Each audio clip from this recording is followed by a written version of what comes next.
بسم الله الرحمن الرحیم. نن زمونږ د الفقه الميسر 89 نمبر درس دی 89 یو کم نوی او نن به ان شاء الله موږ کتاب الصلات دویم کتاب شروع شو. د دې نه مخکې موږ کتاب الطهارت ټول ختم کو. په هغې کې ټول د اودس مسائل، د تیمم مسائل او دغه شان د غسل مسائل، د اوبو مسائل، د موضوع باندې د مسح مسائل، دا ټول مسائل هم پکې وي. اوس به ان شاء الله موږ کتاب الصلات شروع کوو. الکتاب الثانی دویم کتاب، الکتاب او دا ثانی معنا د دویم، الکتاب الثانی دویم کتاب. الصلات صلات د صلات لغوي معنا د دعا یا نماز، منځ. ټیک شو دي؟ نو منځ یا دعا.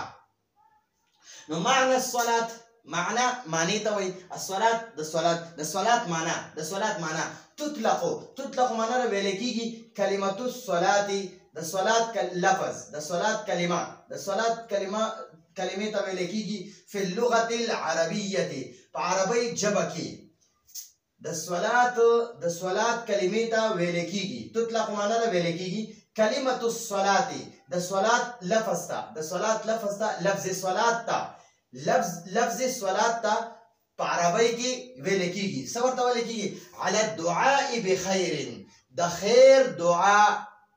خیر دعا. نو صلات ته په عربی کې څه وایي؟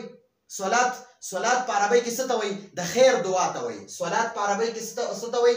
د خیر دعا ته وایي. یعنی چاته د خیر ښېګړې دعا کول.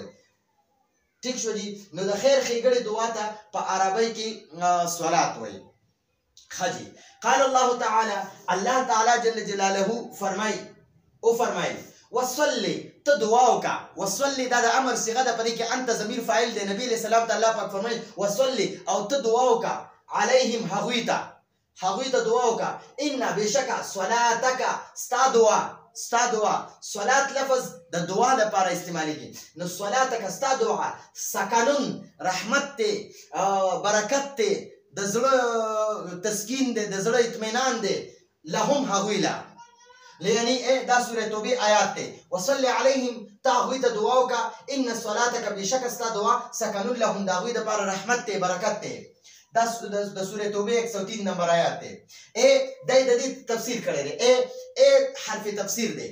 نو کوم ځای کوم چې کله د یو لفظ یا د یو آیات تفسیر کوي، نو هغې نه به مخکې لفظ راځي. دا د تفسیر لپاره دا لفظ وایي. ادعو الله، ته دعا وکړه الله نه، ادعو الله، ته الله نه دعا وکړه، لهم هغوی له، بالمغفرت، د مغفرت یعنی د بخښنې دعا ورته وکړه. نو دا خو د صلات لغوي معنی تعریف یې وکړو چې صلات په عربی کې دعا ته وایي. ټیک شو جي؟ په عربی کې صلات چې دا دعا ته وایي. اوس فقها د شریعت کم ماهرین دي، د فقه چې کم ماهرین دي، نو هغې دا صلات لفظ څه ته وایي. نو اما معنا به هر حال فی اصطلاح الفقهاء، د فقهاو په اصطلاح کې، فی معنا کې اصطلاح ته وایي، او فقها د فقهاو په اصطلاح کې صلات څه ته وایي. نو فتطلقو، فا معنا د نو، تطلق معنا را ویل کېږي کلمة الصلات، د صلات لفظ، کلمة الصلات دا کلمه دا لفظ ته وایي، او صلات ته وایي. نو د صلات لفظ، نو دا کلمتو دا مضاف دی، الصلات ولا مضاف الیه دی. نو د صلات لفظ ویل کېږي فقها ورته وایي علی اقوالو ته، په اقوالو او په افعال مخصوصه. اقوال د قول جمع ده. قول دا مونږ چې په خوله باندې کومې خبرې کوو دې ته قول وایي، او افعال لاسونه خوځو، خپې خوځو، سر خوځو، دې ته افعال وایي. دا افعال د فعل جمع ده، فعل کار ته وایي. ټیک شو جي؟ نو او مخصوصه خاص اقوال، هرې خبرې نه، خاص خبرې او خاص افعال، کارونه چې هغې ته فقها صلات وایي. اوس په د خاص اقوالو نه څه مراد دی؟ د خاص اقوالو نه مراد مونږ چې په مونږ کې کم سبحانك اللهم وایو، الحمد سوره فاتحه وایو، سورت وایو، په رکوع کې سبحان ربي العظیم وایو، بیا د رکوع نه ودرېږو سبحان ربنا لك الحمد وایو، دغه شان په سجدو کې سبحان ربي الاعلى وایو، بیا التحیات وایو، یا مونږ په دعای قنوت وایو. نو دغه ته اقوال وایي. اقوال او افعال څه ته وایي؟ ګوره دا ودرېدل چې دی دا یو فعل دی، رکوع کول یو فعل دی، د رکوع نه واپس پاسېدل یو فعل دی. نو دا د فعل جمع افعال دی. نو بیا سجدي کول یو فعل دی، په تحیه کې ناستل یو فعل دی. نو دغه افعال دي. نو دغه خاص اقوالو ته یعنی سبحانك اللهم، سوره فاتحه، سورت، رکوع کې سبحان ربي العظیم ویل، سبحان ربي الاعلى په سجده کې ویل، التحیات ویل، یا الله دا دعای قنوت ویل. دغه ته اقوال ویل. او افعال مخصوصه، اقوال و افعال مخصوصه، مخصوص خاص افعالو یعنی دغه قیام ته، رکوع ته، سجدې ته، قاعدې ته، دغه ته افعال وایي. نو خاص افعالو او اقوالو ته صلات وایي. صلات خاص اقوالو او خاص افعالو ته وایي. فقها صلات خاص افعالو او خاص اقوالو ته وایي. تفتحو چې دا خاص اقوال او خاص افعال شروع کیږي، تفتحو شروع کیږي بالتکبیر، په تکبیر سره، یعنی تکبیر تحریمه، الله اکبر، بیا سبحانك اللهم. نو سبحانك اللهم نه چې کوم مونږه دا اول غوږونه له لاس وړو او الله اکبر وای، نو دغه ته تکبیر تحریمه وای. نو دلته د تکبیر نه مراد تکبیر تحریمه دي چې دا خاص اقوال او خاص افعال دا په تکبیر تحریمه سره شروع کیږي. تفتح معنا شروع کیږي بالتکبیر، تکبیر سره، نو تکبیر تحریمه مراد ده. وتختتم او ختمیږي، دا خاص اقوال او خاص افعال ختمیږي بالتسلیم، سلام سره، یعنی چې کله تحیه باندې راسي اللهم ربنا اتنا في الدنيا، نه پس چې بیا کله السلام علیکم ورحمت الله او السلام علیکم ورحمت الله، د دې سلام سره ختميږي. نو فقها وایي یعنی د صلات لغوي معنا، لغوي معنا په عربی کې، په لغت کې یعنی په عربی کې، دا په عربی ژبه کې صلات دعا ته وایي، د خیر دعا ته وایي. او بیا د قرآن آیات هم پیش کو او بیا د هغې تفسیر کو. او فقها صلات ستوي خاص اقوال او خاص افعال ته. نو خاص اقوال من ده تاخذ سبحانك اللهم الحمد لله او دا ټول، او خاص افعال ان دا قیام او بیا رکوع، سجدي او اخري قاعده، دغه خاص افعال وي.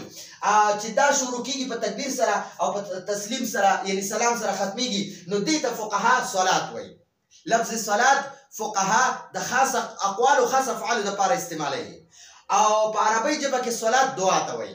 نو دا خو پکې فرق شو. په عربی ژبه کې صلات دعا ته وایي، د خیر دعا ته وایي. او فقها چې دي، فقها د فقه ماهرین چې دي، نو هغې صلات لفظ خاص اقوال او خاص افعالو ته وایي چې د خاص اقوال او افعال په تکبیر تحریمه سره شروع کیږي او په سلام سره ختمېږي. سمیت نوم کېښودل شوی، الصلات د دې صلات، د دې صلات نوم کېښودل شوی. سمیت الصلات، سمیت چې نوم کېښودل شوی، الصلات صلات، د دې خاص اقوالو او د دې خاص افعالو نوم کېښودل شوی صلات. لانها ځکه چې تشتمل شامل دی علی الدعاء، په دعا باندې. ځکه چې دا صلات لفظ نه دی، صلات دې کې دعا شامل ده. د دې صلات د خاص اقوالو او خاص افعالو ته صلات ځکه نوم کېښودل شوی دی. صلات ورته ځکه ویلی شي چې په دې کې دعا شامله ده، په دې خاص اقوالو کې دعا شامله ده. لکه مونږ چې ولالو سوره فاتحه کې اهدنا الصراط المستقیم، دا دعا ده چې الله مونږ ته سیده لاره وښیي. دغه لاره چې دا په انعامونه کړي دي، صراط الذین انعمت علیهم. او بیا دعا کوي چې الله د هغه خلکو لار راته مه ښایي چې په هغه تا ګمراه کړي دي، بې لاره دي، نو د هغې خلکو لار راته مه ښایه. نو دا پکې دعا ده. نو د دې دعا د وجې نه یا دغه شانتې په تحیه کې دعا ده، اللهم ربنا اتنا فی الدنیا حسنة وفي الآخرة. یا مونږ وتر کوو، په وتر کې دعای قنوت ده، ټوله دعا ده، دا دعای قنوت اللهم انا نستعینک ونستغفرک، دا پوره دعا ده. نو د دغه اقوال دي. نو د دې اقوالو کې ګوره، په دې اقوال او افعالو کې دا دعا شامل ده. نو د دې د وجې نه د دې اقوالو د افعالو صلات نوم کېښودلی شوی. ولانه او ځکه چې دا جزء الغالب، غالب جز دی، اکثر جز دی، دا دعا پکې اکثره ده. فیها په دې صلات کې په دې صلات کې دا په دې اقوال او افعالو کې فيها په دې اقوال او په دې افعالو کې دا یو جز چې کنه جز دا د دعا دا جز دا غالب دی ډیر دی نو ځکه د دې یو جز د وجنه پورا اقوال او افعال ته صلات نوم کې خودل شوی اطلاقا یعنی ورکړی شوی دی لاسم الجزء د جز اسم على الكل كلتا ټولتا نو ټولتا د یو جز نوم ورکړی شوی دی د ټول اقوال او افعال ته د یو جز نوم ورکړی شوی دی هغه جز پکې سوا دعا ده دعا چې هغه په سوره فاتحه کې دعا ده بیا په قاعده کې دعا ده او بیا په دعای قنوت ده نو دعای قنوت ده نو د دې دعاګانو د وجونه د اقوالو د افعالو ده د دې دعاګانو د وجونه چې په سوره فاتحه کې او په تحیه کې دا دعا ده یا په وتر چې کو نو هغه په درې رکعات کې چې موږ دعای قنوت وایو الله معینا د دې دعاګانو د وجونه د اقوالو د افعالو ته د صلات نوم ورکړی شوی په عربی ژبه کې صلات د خیر دعا ته وایي د خیر دعا ته د خیر ښېګړې دعا ته وایي او فقها خاص اقوال او خاص افعال ته صلات وایي خاص اقوال ته او خاص افعال ته صلات وایي نو دا صلات ورته ولي وایي د خاص اقوال او د خاص افعال ته دا صلات ولي وایي ځکه چې په د خاص اقوالو کې دعاګانې دي دعا ده په سوره فاتحه کې دعا ده او په دغه کې دعا ده په تشهود کې دعا ده نو د دقه دعاګانو د وجنه د خاص اقوال او د خاص افعال ته د صلات نوم ورکړی شوی دی نو دا صرف د صلات تعریف مو کو چې لغت کې صلات څه ته وایي او بیا فقها دا صلات لفظ سره لپاره استعمالوي نو راتلونکي درس پورې اجازه غواړو هذا هو المرام والله اعلم بحقيقه الكلام